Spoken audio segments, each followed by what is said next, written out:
Everyone called her an angel. Her family couldn't live without her. Her neighbors praised her. Her friends admired her. But the one person she neglected the most was standing in her own mirror, and by the time she realized it, it was almost too late. Grace was the kind of woman every community wished for. Every morning she prepared breakfast before the sun rose.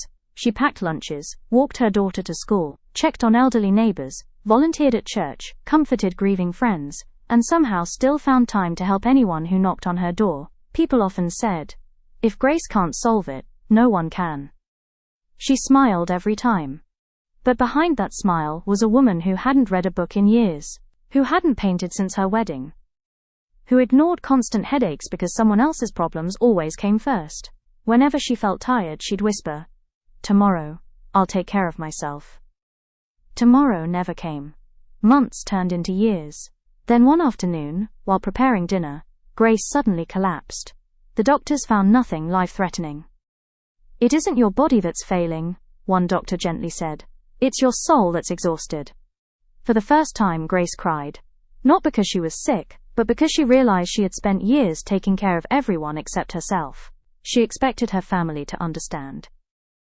Instead, they became frustrated. The house became messy. Laundry piled up. Meals weren't ready on time. And one evening, Grace overheard her husband and daughter whispering in the kitchen. Her heart sank.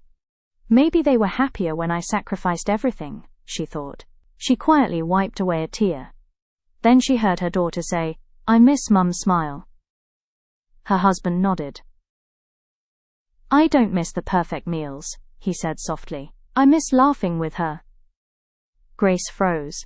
All those years she thought her family needed a servant. But what they truly needed was her. The next morning, everything changed. Instead of rushing into chores, the whole family cooked breakfast together. Saturday became family day. Sunday afternoons became Grace's painting time. At first, the house wasn't perfect. Sometimes dinner was late, sometimes socks didn't match, sometimes the lawn wasn't trimmed. But something far more important had returned. Joy. Years later, Grace's daughter asked, "Mum, what's the greatest gift you ever gave us?" Grace smiled. "I stopped trying to do everything." Her daughter shook her head. "No," she squeezed her mother's hand. "The greatest gift you gave us was teaching us that love isn't carrying everyone's burden alone. It's letting the people who love you carry yours too." Grace looked around the room. For the first time in years, she wasn't serving everyone, they were serving one another. And that's when she realized, the strongest families aren't built by one person sacrificing everything. They're built when everyone learns to share both the work and the love. Moral lesson. You cannot pour from an empty cup. The people who truly love you don't need your perfection. They need your presence.